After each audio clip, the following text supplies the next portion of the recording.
मुख्य अतिथि महोदय जी से कहूँगा कि वे अपने विचार को हम लोगों के राजेश प्रजापति जिंदाबाद जिंदाबाद जिंदाबाद राजेश प्रजापति जिंदाबाद जिंदाबाद जिंदाबाद जिंदाबाद।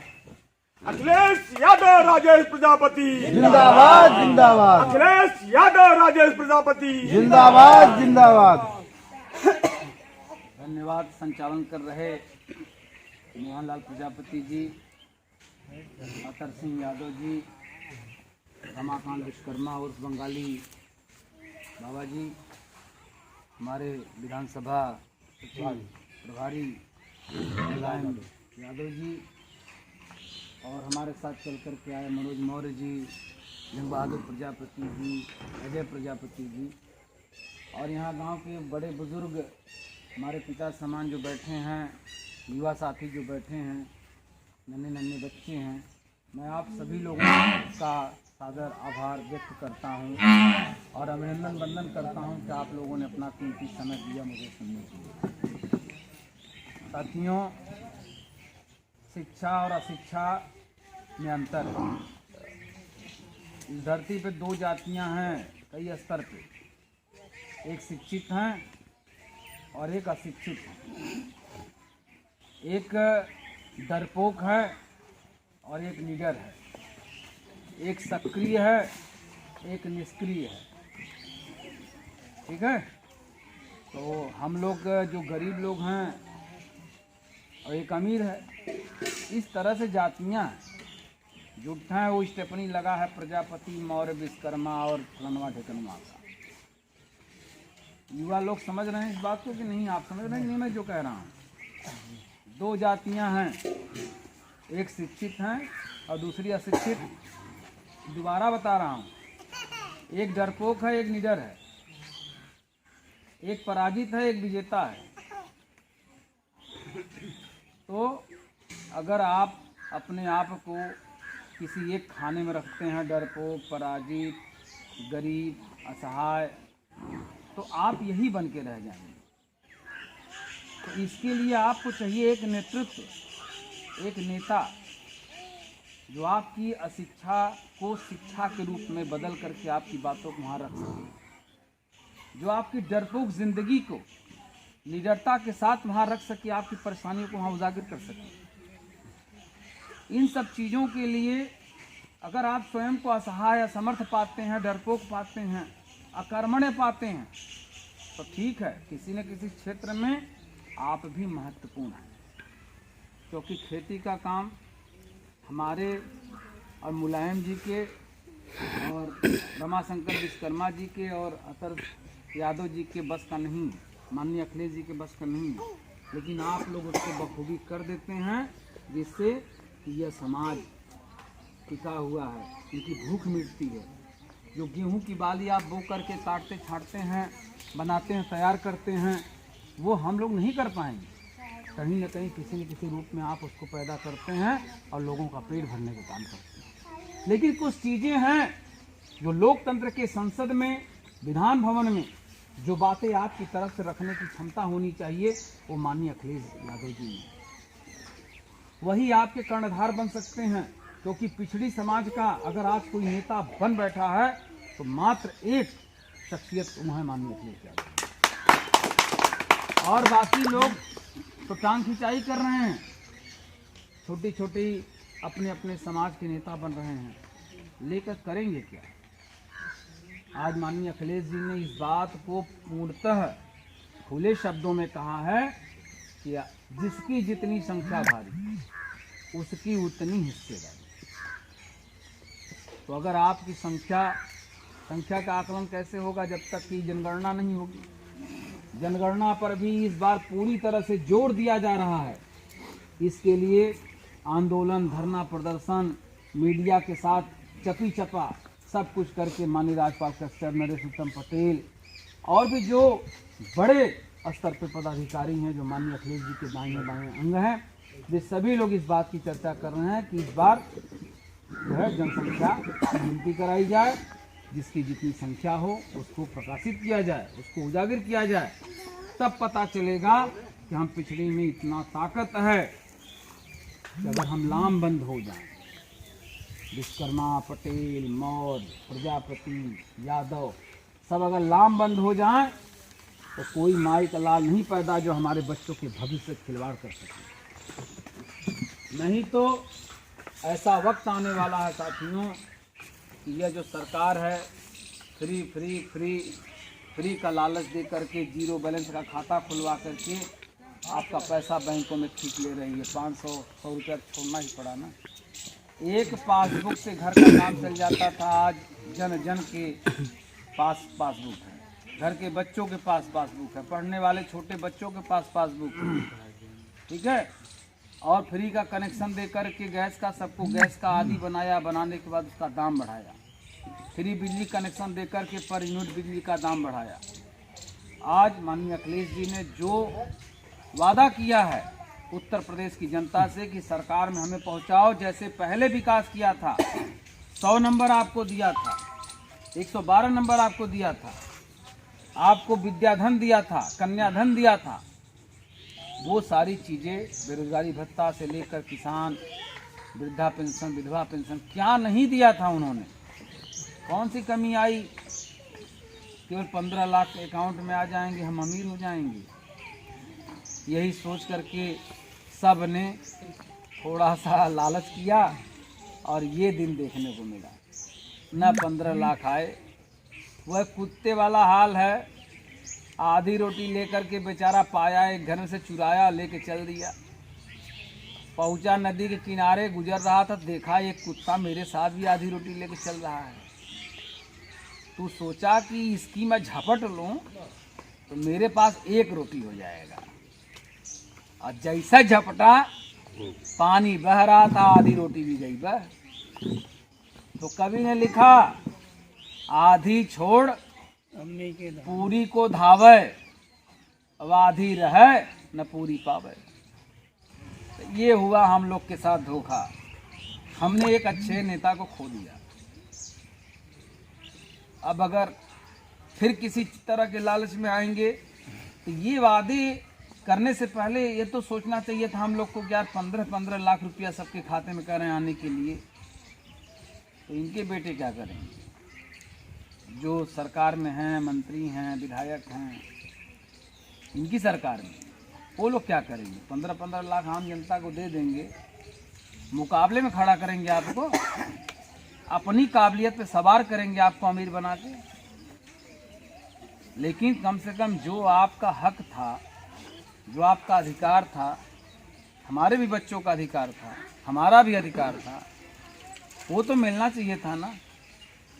समाज के नाम पे, पिछड़ी के नाम पे, ठीक है, प्रजापति के नाम पे आप नहीं देते चलता, विश्वकर्मा के नाम पे नहीं देते चलता, यादव के नाम पे आप नहीं देते वो भी चलता, लेकिन पिछड़ी के नाम पे तो आप एक चीज़ अगर कर देते तो सबको मिल जाता ना।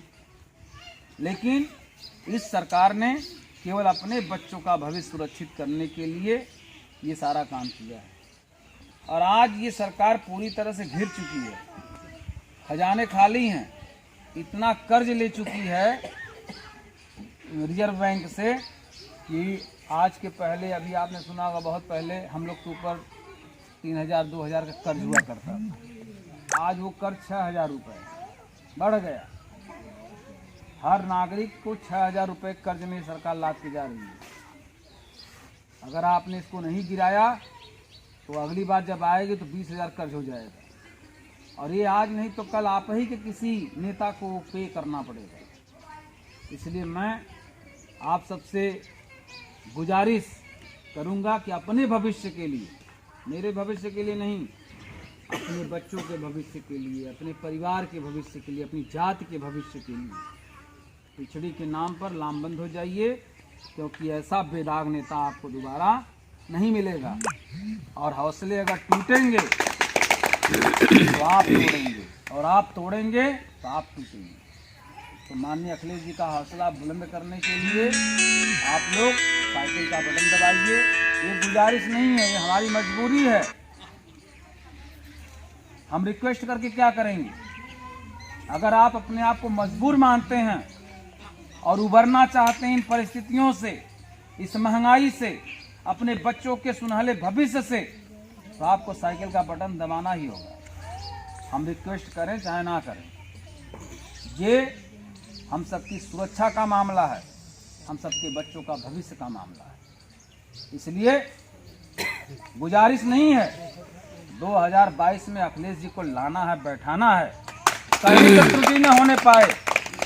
अगर त्रुटि होगी तो उसके भुगत होगी, क्योंकि हम जैसा नेता चुनेंगे, हम जैसा मालिक चुनेंगे, वैसी बर्बादी और वैसी आबादी चुनेंगे।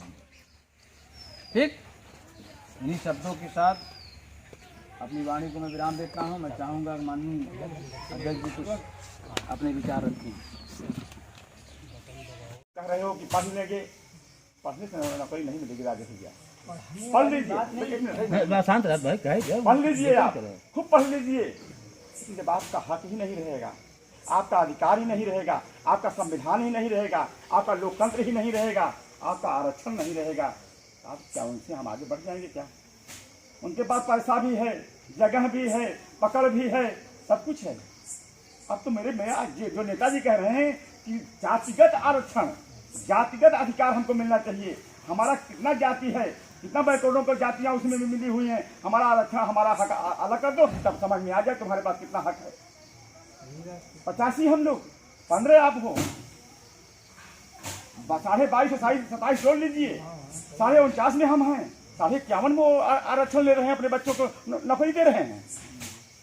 चाचा 15% है कि नहीं? 15% है। बताइए हमको कहाँ दे रहे हैं? हमारा 85 कहाँ गया? 27% मेरा है, हम लोगों का है बैकवर्ड, 22.5% उनका है, जोड़ लीजिए कितना हो गया? 49.5 हो गया। तुम 15 हो तो 51 ले रहे हो, 50 ले रहे हो, तो कैसे नौकरी पाएंगे हमारे आपके बीच के बच्चे? हमारा आरक्षण खत्म करने जा रहे हैं। जो मेरा बैकवर्ड, जो मैं भाषण नहीं संसद में बात कर रहा हूँ, जो हमारा बैकवर्ड जंगल में फाइट करता था, अब किसी पर पीछे लगा हुआ कोई पवन यादव भी और वही विश्वकर्मा नेताजी विश्वकर्मा दिए प्रथम बोला न भी ज्यादा देखिए जी। और उसके बाद पवन यादव वहाँ आ गए, राजेश प्रजापति वहाँ पे आ गए। जब हमको उन्होंने क्यों रोक दिया भाई? यार इन लोगों की साजिश है। हमारे दादा पिताजी लोगों को, हमारे दादा लोगों के जिनहू नाम रखने का काम इन लोगों ने किया। उन लोगों ने उदय प्रताप नाम रखने का काम किया, भान प्रताप सिंह नाम लिखने का काम किया। हमारे दादा का नाम गिरहू रख दिया। और जब आप लोग पढ़ने जाया करते थे प्राइमरी स्कूल में, तो यही टीचर थे, यही लोग अध्यापक थे। हम लोगों को इतना डरवा देते थे, धमका देते थे आप लोगों को। आप लोग स्कूल छोड़ करके गाय भैंस चलाने लगे, अपना व्यवसाय करने लगे। तो उन लोगों ने पढ़ा, उन लोगों ने नौकरियां किया, सब कुछ कर रहे हो। आज जब डॉक्टर भीमराव अम्बेडकर का संविधान को हमारे नेता लोग याद कर रहे हैं कि कहीं संविधान रखा हुआ है, उस संविधान में लिखा है कि हमारा आरक्षण मिलना चाहिए। जब आदरणीय मुलायम सिंह यादव ने आप लोगों का उस संविधान को खोजा, जब आप लोगों का आरक्षण लागू कर दिया, तो ये लोग क्या कह रहे हैं? कह रहे हैं ये प्रजापति जो प्रधान बन गया है, ये मुलेमा साबिक देना है मादर चौथ के। ये जो प्रजापति का लड़का जो आईएएस बन गया ने, ये मुलेमा साबिक देना है। क्यों गाली दे रहे हो भाई? क्यों गाली दे रहे हो? ये संविधान है, डॉक्टर भीमराव अम्बेडकर का संविधान है। उस संविधान के आधार से हम लोगों को हक मिल रहा है। आज इसको खत्म करने जा रहे हैं। अगर इस बार चुनाव हुआ, खत्म कर देंगे, भारतीय जनता पार्टी सरकार में आई, तो आपके आरक्षण खत्म हो जाएंगे। क्या हम उनको तुलना कर लेंगे? सामना सामना कर लेंगे? अरे भाई सब हम लोग जानते थे बाबूजी, यूनिवर्सिटी में हम लोग भी पढ़े हैं। जब आपका बेटा प्रजापति अपाल लोहार कोहार यादव का बेटा जब वहाँ कहा करता था कि हम भी अध्यक्ष का चुनाव लड़ेंगे, हम भी महामंत्री का चुनाव लड़ेंगे, तो वहीं विद्यालय में, वहीं यूनिवर्सिटी और CFT डिग्री कॉलेज में, इसी में ईश्वर डिग्री कॉलेज में ब्राह्मण के लड़के, ठाकुर के लड़के बैठे रहते थे। अरे मर्डर तक कर देते। कुछ कहेगा तो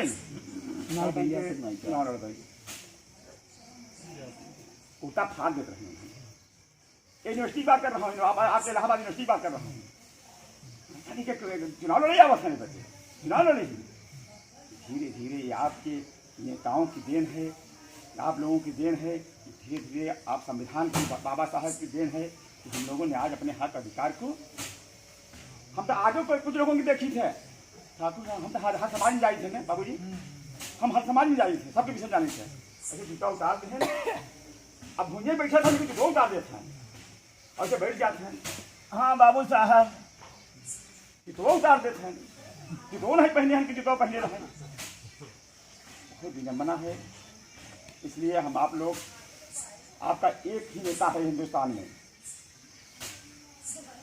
आदरणीय अखिलेश यादव, जो आपकी बात कर रहे हैं, आपके सम्मान की बात कर रहे हैं, आपके संविधान की बात कर रहे हैं, आपके लोकतंत्र की बात कर रहे हैं। अगर इस सरकार में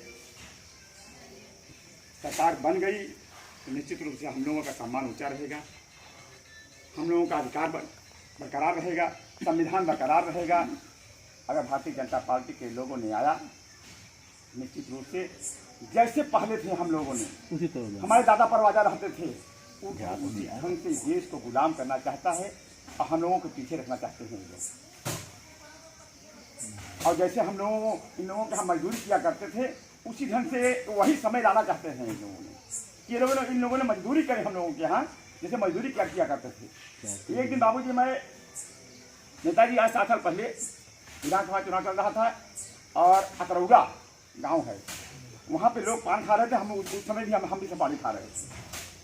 तो ये पंडित जी से पूछा, हम कहा पंडित जी बताओ हमारा कहाँ दुश्मनी काहे के बात है, यादव ब्राह्मण ठाकुर दुश्मनी काहे इतनी तेज बढ़ी जाता है।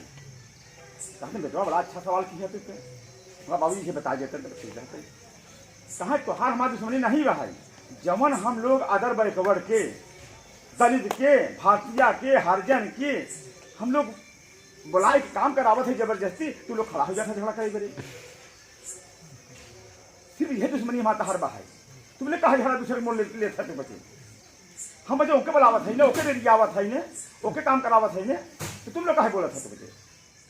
अब सोच लीजिए, सिर्फ इस बात की दुश्मनी है इनसे। आप क्यों लड़ रहे हो? मैं इसको लड़के को मार रहा हूँ, आप क्यों बोल रहे हो? काहे ने बोली भैया? ये सब समाज की बात है। हमारे नेताजी ने आदरणीय अखिलेश यादव के दूत बन के आए हुए हैं। निश्चित रूप से अगर सरकार बनी तो आपकी भी सम्मान बढ़ेगा, नेताजी की भी सम्मान बढ़ेगा, आपका अधिकार मिलेगा। इन सारी बातों को सोचते हुए हम आप लोगों से निवेदन करेंगे, हम तो आपके बीच में आते जाते रहते हैं, आपका काम भी किया है, आप लोगों का सम्मान दिया है, हर मौके पर नजर खड़े दिखाई दिए हैं। बड़े काम किए हैं आप गाँव उल्टा होता रहता है, लेकिन सम्मानित साथियों, अगर राजनीति कर रहा हूँ, कोई व्यवसाय नहीं कर रहा हूँ, परिवार से निकाला गया हूँ सिर्फ समाज को देखने के लिए। एक भी काम नहीं करता, न कोई दुकानदारी किया, न बिजनेस व्यापार का, न ठेकेदारी करता हूँ। सुबह उठता हूँ, सिर्फ आप लोगों के बीच में टहलता हूँ। आज 15 साल 20 साल हो गया आप लोगों के बीच में टहल रहा हूँ। बीच में आप लोगों ने सम्मान भी दिया, तभी आप लोगों के बीच में टहलता रहा। आज भी आप लोगों के बीच में टहल रहा हूँ और निश्चित रूप से कोई इस शरीर पर कोई दाग नहीं दिखाई देगा। आपकी सेवा ही करता हूँ, सम्मान ही करता हूँ। इसी के साथ मैं अपनी वाणी को विराम देते हुए, अभी देखिए इन्होंने कहा कि 20 साल से लगा हूँ। कुछ लोग यही सोचते हैं बिना लाख को तो लगल नहीं, सोच रहे होंगे ना। हम भी जब जाते थे कहीं ना, अरे कहाँ नेताजी तुम तो बड़ा आदमी बन जाता। हम कहे भैया ये तवा जब आप जाना था कि हम बड़ा आदमी बन जा, तो कहाँ ने अपनों लड़के आके हमारे सपना लगा देता है, वो बड़ा बन जाए, तो वो बड़ा आदमी बना देंगे। अगर 20 साल से अगर इनको आप देख रहे हैं कि बिना लाभ के लिए काम नहीं कर रहे हैं, तो आपको इनके पीछे लिए मात्र 6 महीने या 1 साल की ट्रेनिंग होगी राजनीति में, और लग के देख लीजिए जैसे ये माला माल हो गए वैसे आप भी माला माल हो जाएंगे। हाँ? और जैसे हमको देख रहे हैं कि हम माला माल हो गए तो आपको हो जाएंगे। लगिए ना, पता चल जाएगा कि नेता चला घर पूछे नेता जब सरकार में रहता है तब तो ठीक है, जब सरकार से बाहर रहता है ना